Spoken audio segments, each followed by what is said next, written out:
A few miles south of Soledad, the Salinas River drops in close to the hillside bank and runs deep and green. The water is warm too, for it has slipped twinkling over the yellow sands in the sunlight before reaching the narrow pool.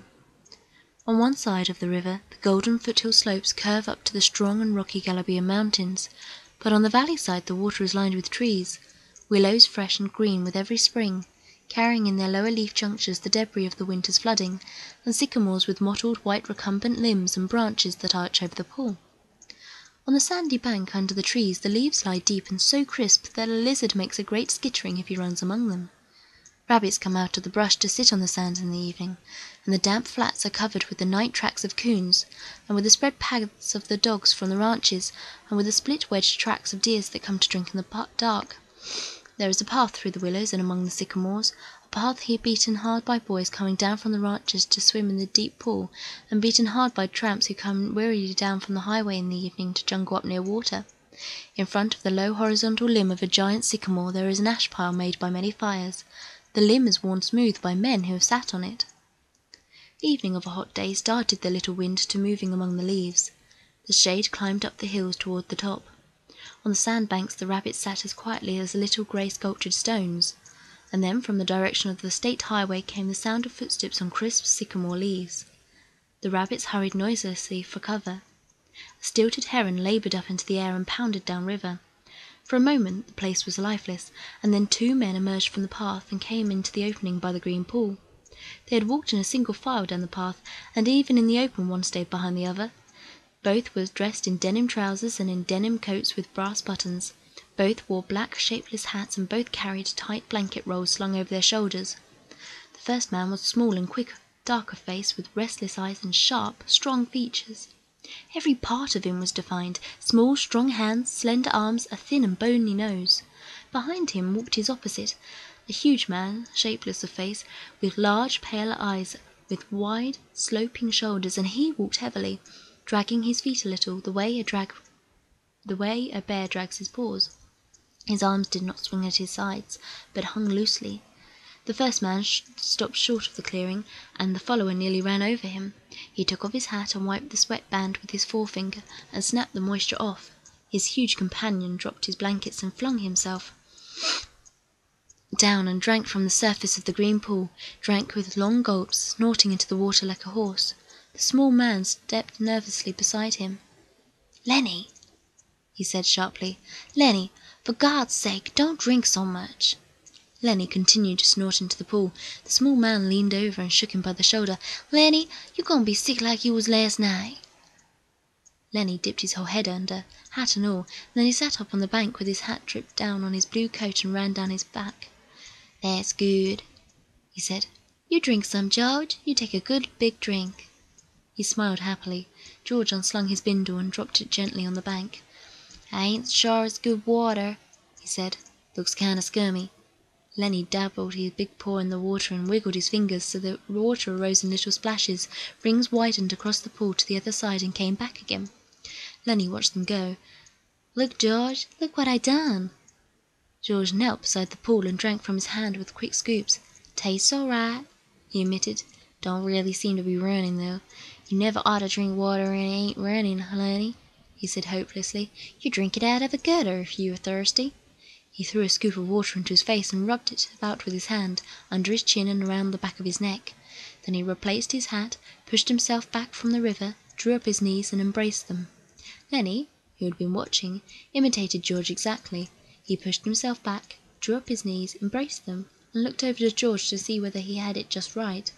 He pulled down his hat a little more over his eyes, the way George's hat was. George stared morosely at the water. The rims of his eyes were red with sun glare. He said angrily, "We could just as well roll clear to the ranch if that bastard bus knew what he was talking about. Just a little stretch down the highway," he says. "Just a little stretch. Goddamn nearly 4 miles, that's what it was. Didn't want to stop at the ranch gate, that's what it was. Too goddamn lazy to pull up. Wonder he isn't too damn good to stop at Soledad after all. Kicks us out and just says, just a little stretch down the road. I bet it was more than 4 miles. Damn hot day." Lenny looked timidly over to him. "George?" "Yeah? What you want?" "Where we going, George?" The little man jerked down the brim of his hat and scowled over at Lenny. "So you forgot that already, did you? I gotta tell you again, do I? Jesus Christ, you crazy bastard!" I forgot, Lenny said softly. "I tried not to forget, honest to God, George. I did." Okay. Okay. I'll tell you again. I ain't got nothing to do. Might as well just spend my time telling you things and you forget 'em. And I'll tell you again. "Tried and tried," said Lenny, "but it didn't do no good. I remember about the rabbits, George." "The hell with the rabbits. That's all you can remember, there's them rabbits." "Okay. Now you listen, and this time you got to remember so we don't get in no trouble. You remember setting down in that gutter in Howard Street and watching that blackboard?" Lenny's face broke into a delighted smile. "Why, sure, George. I remember that. But what do we do then? I remember some guys coming by and you say,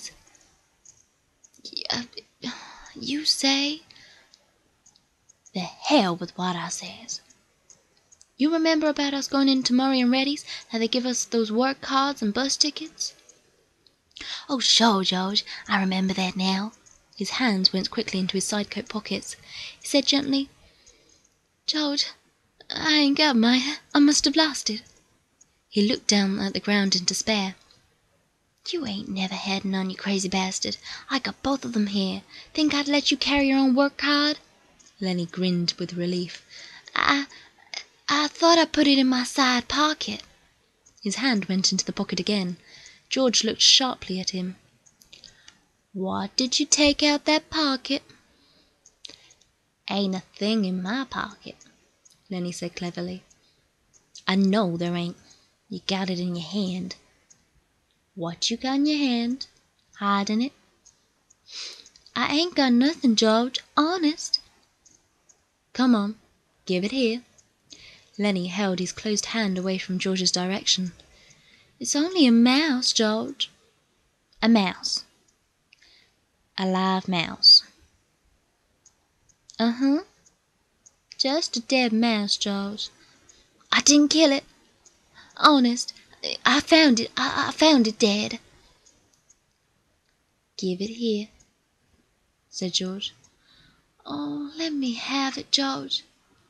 "Give it there." Lenny's closed hand slowly obeyed. George took the mouse and threw it across the pool to the other side among the brush. "What you want a dead mouse, anyways?" "I could pet it with my thumb whilst we walked along," said Lenny. "Well, you ain't petting no mice while you walk with me. You remember where we're going now." Lenny looked startled, and then in embarrassment hid his face against his knees. "I forgot again." "Jesus Christ," George said resignedly. "Well, look, we're gonna work on a ranch like the one we come up from north." "Up north?" "In Weed." "Oh, sure. I remember. In Weed.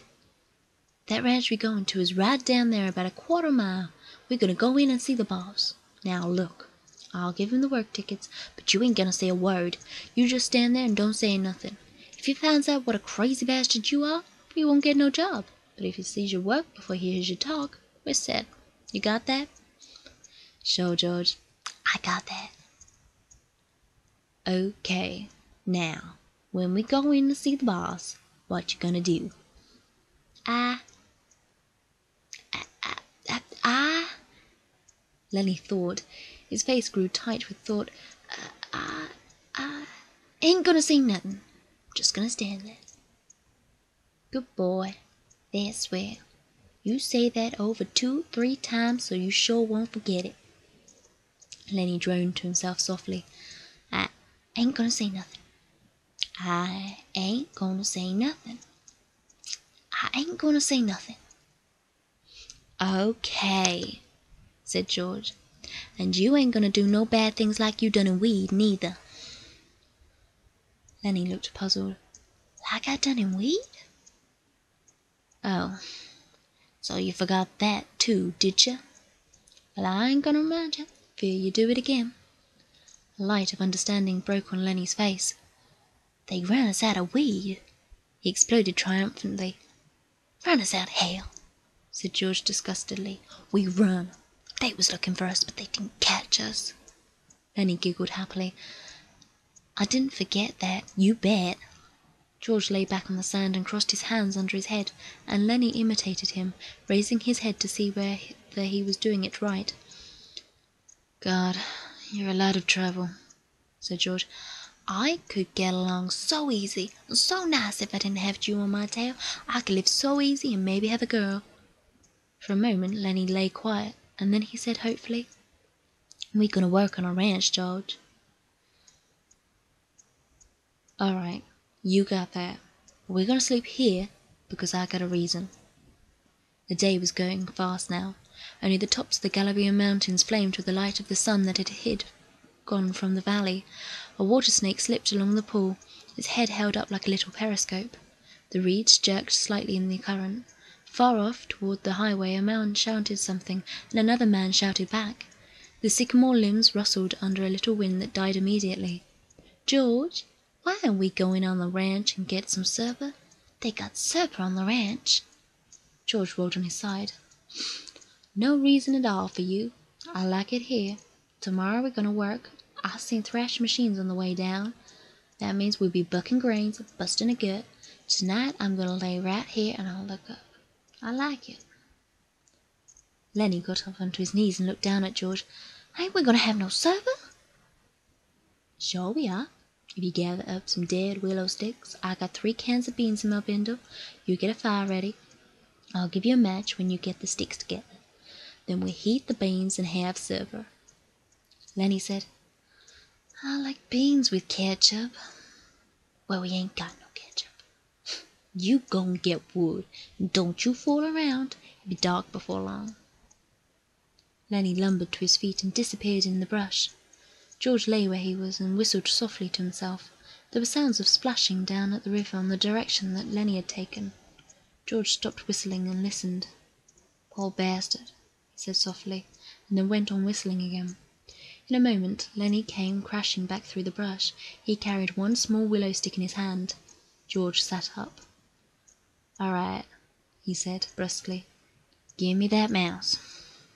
But Lenny made an elaborate pantomime of innocence. "What mouse, George? I ain't got no mouse." George held out his hand.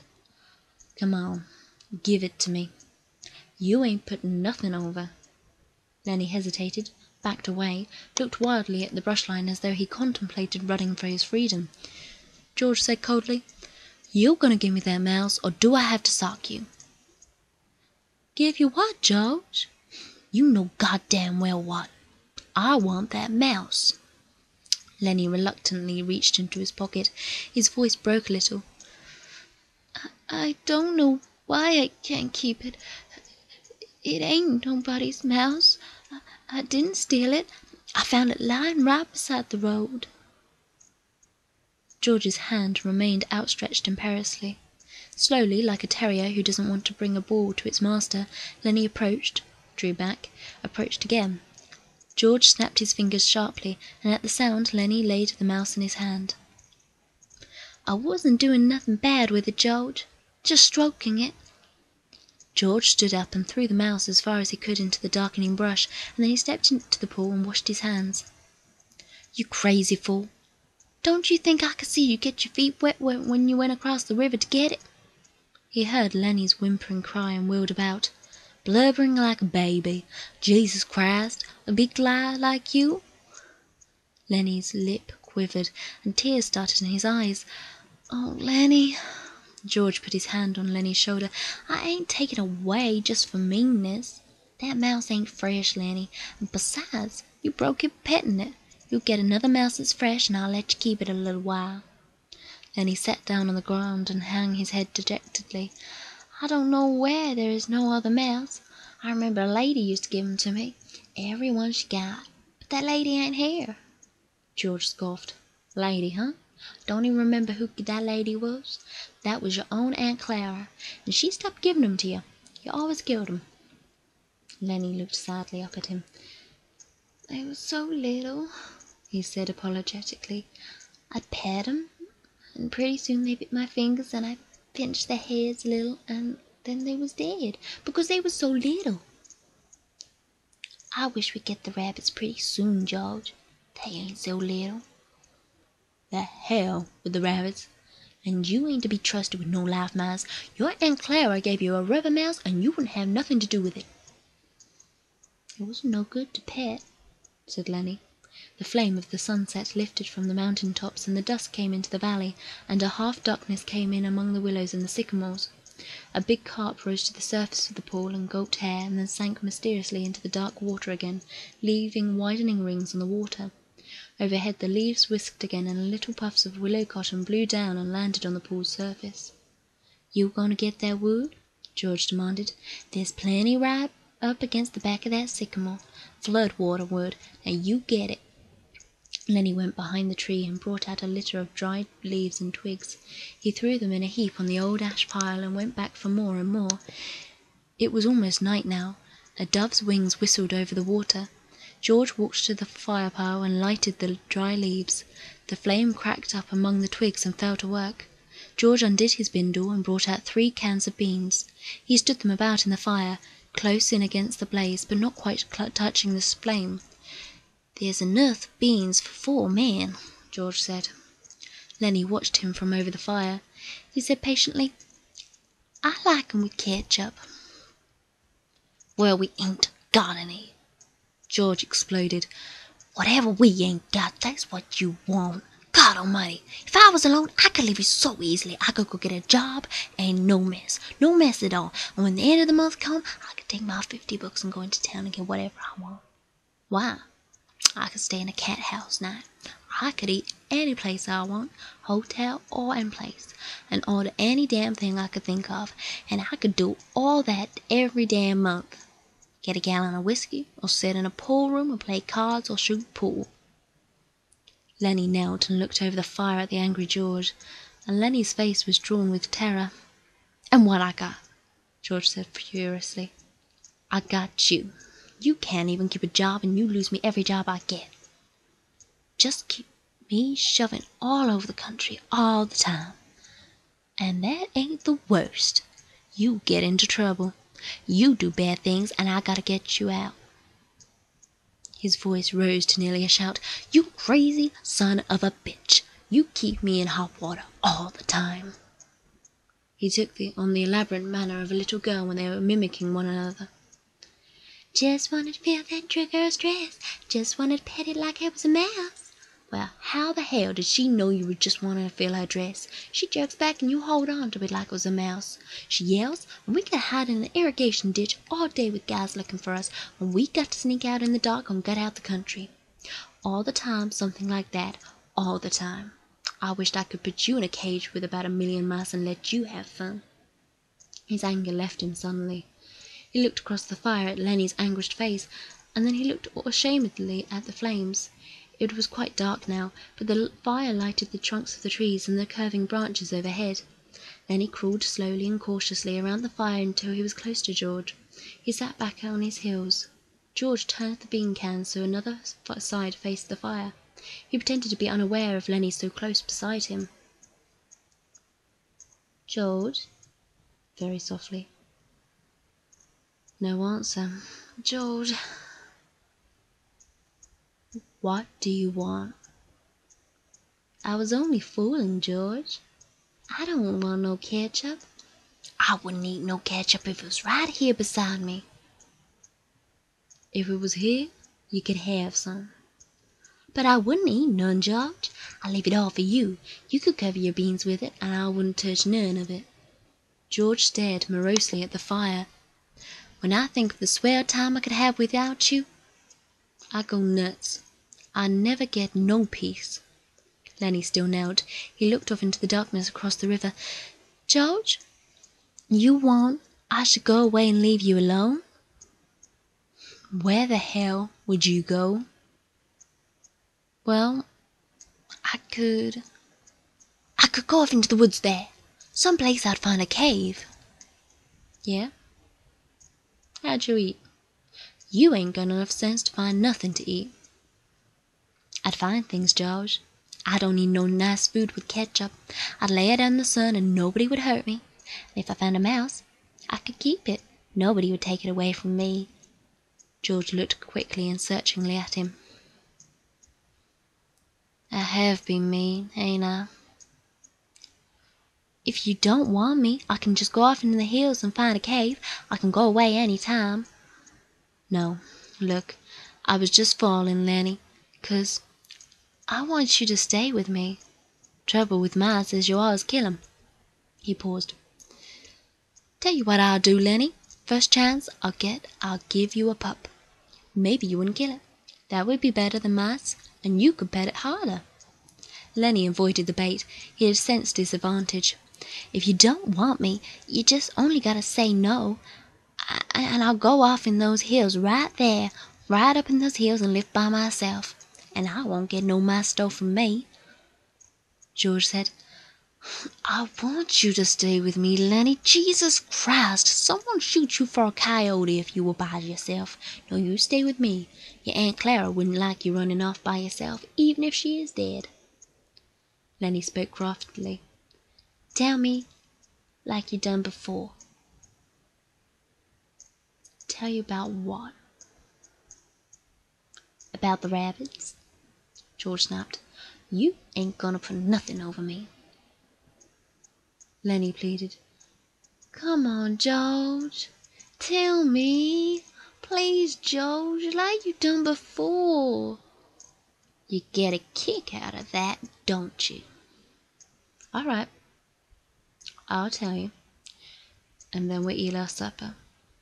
George's voice became deeper. He repeated his words rhythmically, as though he had said them many times before. "Guys like us that work on the ranches are the loneliest guys in the world. They've got no family. They don't belong no place. They come to a ranch and work up a stake, and then they go into town and blow their stake, and the first thing you know they're pounding the tail on some other ranch. They ain't got nothing to look ahead to." Lenny was delighted. That's it. Now tell us how it is with us." George went on. "With us, it ain't like that. We got a future. We got somebody to talk to that gives a damn about us. We don't have to sit in no bar blowing our jack just 'cause we got no place to go. If them other guys gets in jail, they can rot for all anybody gives a damn. But not us." Lenny broke in. "But not us. And why? Because I got you to look after me, and you got me to look after you, and that's why." He laughed delightedly. "Go on, George." "You got it by heart. You can do it yourself." "No, you. I forget some of the things. And tell us about how it's going to be." "Okay. Someday we're going to get the jack together, and we're going to have a little house and a couple of acres and a cow and some pigs and live off the fat of the land." Then he shouted, "And have rabbits. Go on, George. Tell us what about we're going to have in the garden, about the rabbits in the cages, and about the rain and the winter and the stove, and how thick the cream is and the milk like you can hardly cut it. Tell about that, George." "Why don't you do it yourself? You know all of it." "No, you tell it. It ain't the same if I tell it." "Go on, George." "How do I get to tend the rabbits?" "Well," said George, "we'll have a big vegetable patch and a rabbit hut and chickens. And when it rains in the winter, we'll just say the hell with going to work, and we'll build up a fire in the stove and sit around it and listen to the rain coming down on the roof. Nuts." He took out his pocket knife. "I ain't got time for no more."